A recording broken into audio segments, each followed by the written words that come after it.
Good morning students. Chapter 7 continue कर रहे हैं। नेक्स्ट टाइप है हमारे पास साइमल्टेनियस इक्वेशन। अगर हमारी of the form p1 dx q1 dy r1 dz is equals to 0 and p2 dx q2 dy r2 dz is equals to 0। अगर हमारी simultaneous equations इस फॉर्म की हैं तो आपने कैसे सॉल्व करना है। हेयर जो आपके P1 P2 हैं, Q1 Q2 हैं, QI और RI ये सारे क्या हैं, फंक्शन ऑफ XYZ। ठीक है। अब इस टाइप की क्वेश्चंस को आपने कैसे सॉल्व करना है, तो आपने ध्यान रखना है जब आपके पास साइमल्टेनियस इक्वेशन इस फॉर्म की आती हैं तो आपने क्या करना है, इन दोनों इक्वेशंस को आपने कन्वर्ट करना है dx over p, dy over q और dz ओवर r इस फॉर्म में। ठीक है। और इस फॉर्म को आपने सॉल्व करना सीखा हुआ है मल्टीप्लाइज चूज करके। ठीक है। अब यहाँ पे पी क्यू आर आपने कैसे फाइंड आउट करना है। वैसे तो आपको क्वेश्चन स्टेटमेंट में ऐसा गिवन होगा और कहा होगा कि सॉल्व द साइमल्टेनियस इक्वेशन। अगर नहीं गिवन, ऐसे गिवन है तो आपने ये फॉर्म बनानी है। ठीक है। कैसे बनानी है, तो इन इक्वेशंस, दो इक्वेशंस हमें गिवन होती हैं तो उसको आप 23 लगा के सॉल्व करते हो, इस फॉर्म में बनाते हो। कैसे, dx ओवर p क्या होगा, अदरवाइज अब x के रिस्पेक्ट में करना है ना तो इसको छोड़ दो, इनकी अक्रॉस मल्टीप्लाई कर दो। फिर y के रिस्पेक्ट में करना है तो y वाली टर्म्स छोड़ दो, बाकी की क्रॉस मल्टीप्लाई कर दो। यही करते हैं हम 23 रूल में भी। P1 Q1 Q2, थर्ड है आपका R1 R2, P1 P2 और Q1 Q2। ठीक है, यही करते हैं। तो dx ओवर क्या आ जाएगा, Q1 R2 minus Q2 R1, dy is by क्या आएगा, R1 P2 minus R2 P1। Similarly dz upon P1 Q2 minus P2 Q1। ठीक है, इसको P माना हुआ है, इसको Q और इसको R। ठीक है। तो मोस्ट ऑफ द टाइम आपको क्वेश्चन जो गिवन होगा in the form of dx upon p, dy upon q, dz upon r, इस फॉर्म में गिवन होगा। ठीक है। तो इस फॉर्म को सॉल्व करने के लिए आपने मल्टीप्लायर्स चूज करने हैं। मल्टीप्लायर्स कैसे, मान लिया l m और n मल्टीप्लायर्स हैं। ठीक है। कब, ये तीनों की इक्वल आपने क्या रखना है, एल डी एक्स, एल से मल्टीप्लाई किया ना, l m d y n d z upon, नीचे भी एल से मल्टीप्लाई होगा, l p p m r n. ठीक है। अब कंडीशन क्या होनी चाहिए मल्टीप्लाई के लिए, ये जो डिनोमिनेटर में टर्म आई l p plus q m plus r n आपके पास जीरो बनना चाहिए। ठीक है। जब जब ये डिनोमिनेटर वाला जीरो बनेगा तब तब आप एल एम एन को कह दोगे कि मल्टीप्लायर्स है। ठीक है। तो अगर हमें ऐसे एल एम एन मिल जाते हैं जिन पे हमें ये जीरो मिल जाता है तो हम कह देंगे कि हमारे पास जो सोल्यूशन आएगा वो कहाँ से आएगा, l d x m d y जो न्यूमिनेटर में है n d z is equals to zero. यहाँ से आप इंटीग्रेट कर दोगे, इंटीग्रेट करके हमारे पास सोल्यूशन आ जाएगा। ठीक। ऐसे ही सेकंड मेथड, ये फर्स्ट फॉर्म थी, सॉल्व कैसे करना है।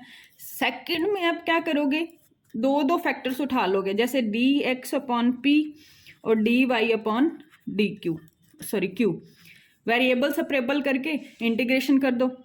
ठीक है। अगर वेरिएबल सेपरेट होते हैं तो सीधा इंटीग्रेट करके कोई भी दो फैक्टर उठा लो, जैसे मैंने डी एक्स अपॉन पी और डी जेड अपॉन आर उठा लिया, या डी वाई अपॉन क्यू और डी जेड बाई आर, किन्हीं भी दो फैक्टर्स को उठा के सॉल्व कर दो और इंटीग्रेट कर दो, हमारे पास आंसर आ जाएगा। मेन काम क्या है आपका, पहचानना रूल को कि हमने इक्वेशंस को सॉल्व कैसे करना है। ठीक है। तो फर्स्ट एग्जांपल देखो, एग्जाम्पल फर्स्ट, क्या कहता है, सॉल्व द साइमल्टेनियस इक्वेशंस, लिखा हुआ है ये, ठीक है। कैसी equations, a d x upon b minus c y z is equals to b d Y upon c minus a z x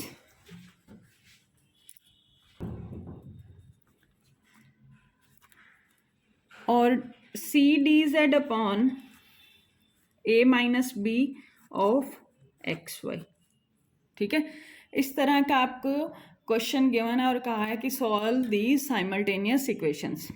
तो आपका या तो मल्टीप्लाइज चूज करना है या वेरिएबल सेपरेट करके आंसर निकाल दो। अगर मैं ये 2 फैक्टर उठाती हूँ तो देखो यहाँ पे एक्स वाली टर्म्स, वाई इधर चला जाएगा बट जेड नहीं है, ठीक है। तो मल्टीप्लायर ही चूज कर लेते हैं। तो मैंने चूज किए, कैसे मल्टीप्लायर चूज करने हैं कि मेरा डिनोमिनेटर क्या हो जाए 0। कैसे, अगर मैंने क्या किया, a d x upon b minus c of y z, b d Y upon c minus of a z x, c d z upon a minus b of x y, ठीक है। अब ये किसके इक्वल आएगा, multiplier से multiply करना है, x a d x y b d z और जेड सी डी जेड, यहाँ पे डी वाई आएगा, ठीक है। बाय में एक्स मल्टीप्लाई होगा x b minus c y z plus y multiply होगा c minus a z x plus z multiply होगा a minus b x y से, ठीक है। इनको मल्टीप्लाई करके सॉल्व करके देखोगे तो ये आपका डिनोमिनेटर 0 हो जाएगा, ठीक है। डिनोमिनेटर ये 0 बनेगा, मतलब क्या आएगा, ये a x d x plus y b d y c z d z divided by 0, ठीक है।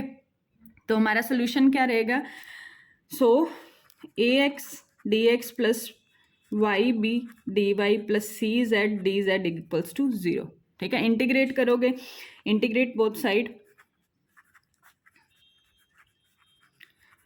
तो क्या आएगा, a x square by 2 b y square by 2 c z square by 2 is equals to C1, ठीक है, constant. तो ये आपके पास एक सोल्यूशन आ गया, ठीक है।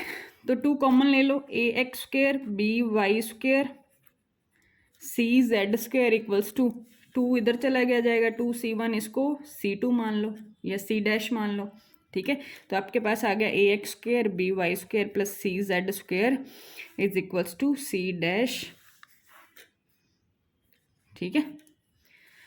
ऐसे ही आपको अनदर मल्टीप्लायर्स चूज करने पड़ेंगे, ये एक्स और वाई,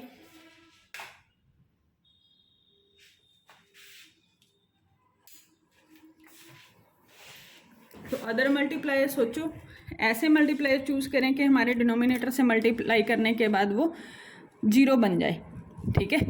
तो ऐसे मल्टीप्लायर्स आपके पास रहेंगे a x b y c z, ठीक है, आर मल्टीप्लायर्स, ठीक। तो मल्टीप्लाई करेंगे, क्या बन जाएगा, a square a d x upon b minus c of y equals to b d Y upon c minus a d z z x c d z upon a minus b of x y is equals to, multiply करेंगे तो a square x d x b square y d y c square z d z, ठीक। नीचे आपका जब इनसे multiply करोगे और add करोगे मल्टीप्लाई करके तो ये सारा 0 बन जाएगा, ठीक है। तो हमारे पास क्या आ जाएगा, करके दिखाना है आपने सारा सॉल्व, तो ही हमें पता चलेगा कि ये हमारे मल्टीप्लायर परफेक्ट है, plus c square z d z by में 0 आ जाएगा तीनों के इक्वल में, ठीक है। तो आपके पास सोल्यूशन क्या आएगा, a square x d x b square y d y c square z d z equals to 0, ठीक है। इंटीग्रेट कर दो, इंटीग्रेट किया, a square x square by 2 b square y square by 2 c square z square by 2 is equals to C2। ठीक है, तो आपके पास सोल्यूशन आ जाएगा a square x square b square y square c square z square is equals to 2 इसको C2 dash मान लो। ठीक है, तो ये आपके कंप्लीट सॉल्यूशन क्या होगा, equation this and equation this gives the complete solution of the simultaneous equations. ठीक है, तो आपने इस एक्सरसाइज के क्वेश्चन ऐसे करने हैं, मल्टीप्लायर्स चूज करने हैं।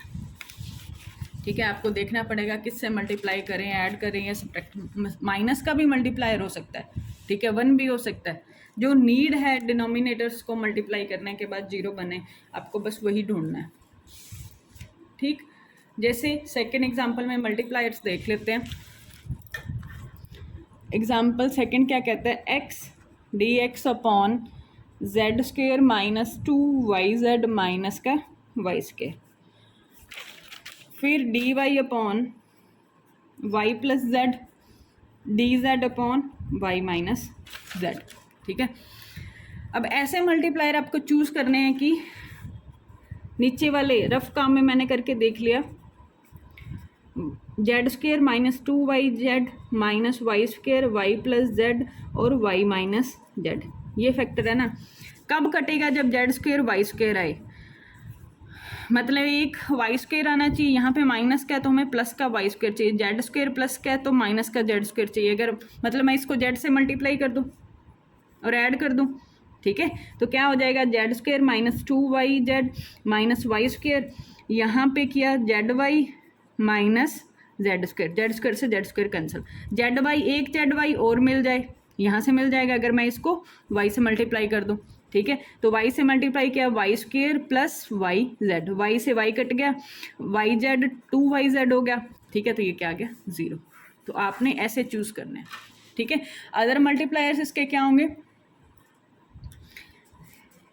जेड स्क्वेयर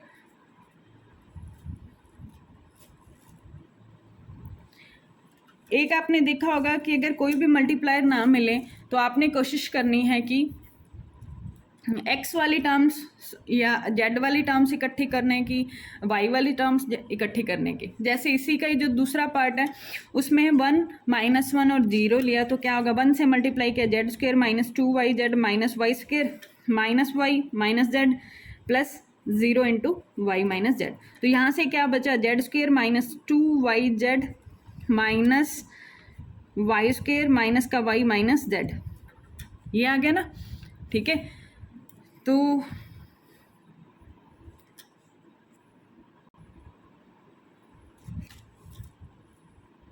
सॉरी ये तो एग्जाम्पल 4th के मल्टीप्लायर्स उठा लिए। ठीक है, ये हमने क्या किया, एक मल्टीप्लायर चूज कर लिया सेकेंड एग्जाम्पल में। अब सेकेंड मल्टीप्लायर हमें देखना है, सेकेंड मल्टीप्लायर के लिए क्या चूज करें कि मेरा 0 बन जाए। उससे पहले देखना है कि वेरिएबल सेपरेबल कुछ लगा के हमारा सोल्यूशन हो जाता है या नहीं। ठीक है, यहाँ तो जेड है, जेड वाई पड़े हैं, एक्स नहीं है, इसको एक बार छोड़ दें, इनको देख लेते हैं। D y by y plus z d z by y minus z. ठीक है, ये बनेगा y minus z of d y is equals to y plus z of d z, y d y minus z D y is equals to y d z plus का z d Z.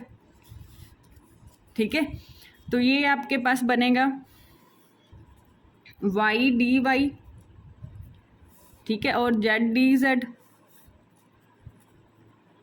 बाकी terms क्या बची, minus का z D Y और यहाँ पे आपका minus common लिया, इधर आके माइनस होगा y d z equals to 0। ये बन गया ना। ठीक है, तो अब इंटीग्रेट, ये भी इंटीग्रेट हो जाएगा क्योंकि y के साथ y का कोफिशिएंट है, z के साथ z का कोफिशिएंट है, और ये आपका वाई जेड का डेरिवेटिव है, derivative of y z integration, क्योंकि first same integration derivative of second y d z plus second same derivative of y. ठीक है, तो ये कट जाएगा, ये आपके पास वाई स्क्वेयर बाय 2 माइनस का जेड स्क्वेयर बाय 2 माइनस का y z is equals to C1। ठीक है, तो ये आपका ऐसे आपने मल्टीप्लायर देखने हैं। ठीक है, नेक्स्ट है आपके पास पेज नंबर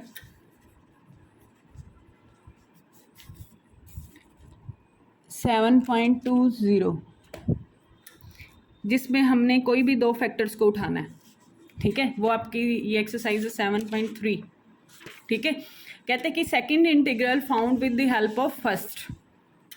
अब जैसे एग्जांपल फर्स्ट कहते हैं कि d x upon Z D Y upon minus z और d z upon z square plus y plus x square, ठीक है। जो सेकंड इंटीग्रल है वो फर्स्ट की हेल्प से सॉल्व हो जाए। अब यहाँ तो सीधा ही दिख रहा है, जेड से जेड कैंसिल हो जाएगा। टेकिंग फर्स्ट टू फैक्टर्स, पहले दो फैक्टर लेंगे तो क्या होगा, D x upon Z D Y upon minus Z, Z से जेड का क्या क्या आया, डी एक्स अपॉन 1 और डी वाई अपॉन -1। तो यहाँ से d x equals to minus d y, ठीक है।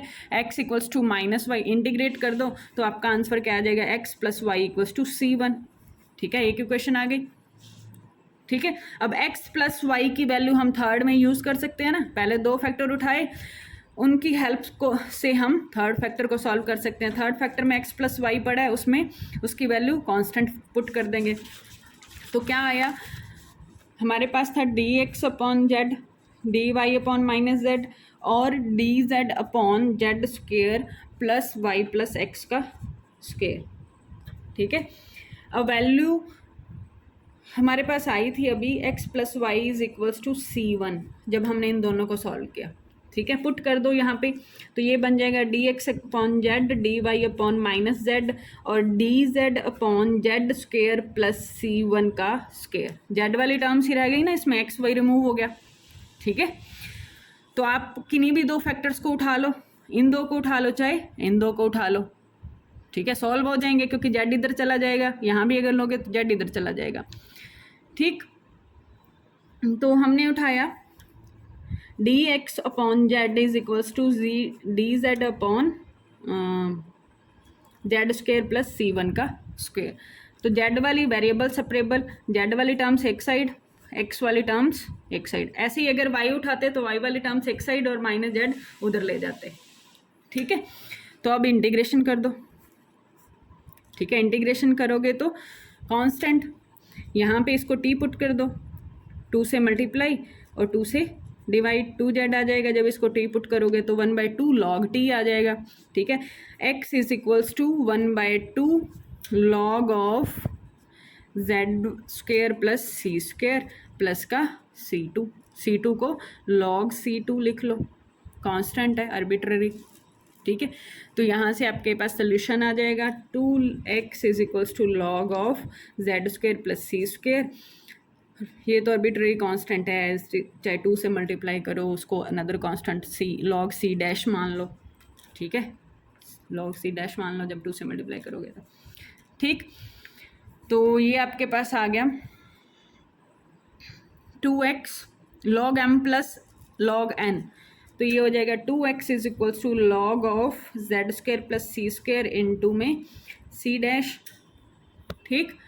तो log हटा दो, इधर आके की पावर 2x हो जाएगा और z square plus c square into में c डैश, ठीक है। जेड स्क्वेयर की वैल्यू इजीली निकल जाएगी ना, z square plus c square is equals to e की पावर 2x बाय में c dash, z square c की वैल्यू क्या पुट करी थी x प्लस वाई, यही ना कांस्टेंट था, x प्लस वाई का square is equals to e की power 2x upon c dash.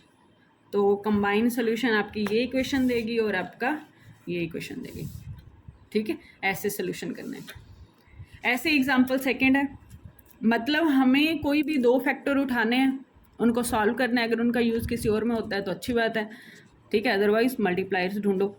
D x upon x y d Y upon y square d z upon z x y -2x square, ठीक है। कहते हैं कि solve the simultaneous equation. अब यहाँ पे देखो एक्स वाई सेपरेट हो रहे हैं। अगर मैं टेकिंग फर्स्ट टू फैक्टर्स, अगर पहले दो फैक्टर उठाती हूँ तो d x upon x y cut जाएगा, एक वाई कट जाएगा, d y by y, log x equals to log y. तो प्लस सी भी आएगा, उसको लॉग सी लिख लेंगे, तो log x minus log y is equal plus का log c, log m plus n लगा लेंगे ना, x equals to y c, x by y is equals to c. ठीक है, तो अब इसका यूज़ आपको थर्ड फैक्टर में करना है। थर्ड फैक्टर में यूज़ करोगे तो आप x को रिमूव कर दो। x कैसे रिमूव करोगे? वाई सी पुट करके, क्योंकि इसके साथ लेंगे y वाले टर्म्स इधर ले आएंगे और बाकी टर्म्स z के साथ, z वाली z के साथ और y वाली y के साथ। ठीक है, तो पुट कर दो यहाँ पे, x को वाई सी पुट करोगे तो क्या आएगा? Y square c minus two Y square C square. ठीक है, तो यहाँ से वाई स्क्वेयर कॉमन आ जाएगा, Z y square c minus C square. ठीक है, 2c स्क्वेयर। तो इसको इक्वल्स इन दोनों फैक्टर्स, कौन से दो फैक्टर लोगे? डी वाई अपॉन वाई और d z upon z y square c minus 2c square. ठीक है, y से y कट गया, ये y d y cross multiply करके d z upon c minus 2, ये तो कांस्टेंट है। ठीक है, चाहे इधर ले आओ इसको। ठीक है, इधर ले आओगे और इजी हो जाएगा, नहीं तो कंफ्यूज हो जाएगा। इसको सॉल्व कैसे करें? y d y is equal to d z upon z. अब इंटीग्रेट कर दो, इंटीग्रेट करके आंसर आ जाएगा। ठीक है, तो ये आपका चैप्टर 7th कंप्लीट। ठीक है, practice it, practice this chapter. ठीक है, और अपनी प्रॉब्लम्स डाउट्स मुझे मैसेज कर देना। ठीक है, वीडियो लेक्चर में मैं डाल दूँगी। ठीक है, 6 और 7 चैप्टर के डाउट्स रहते हैं। ठीक है।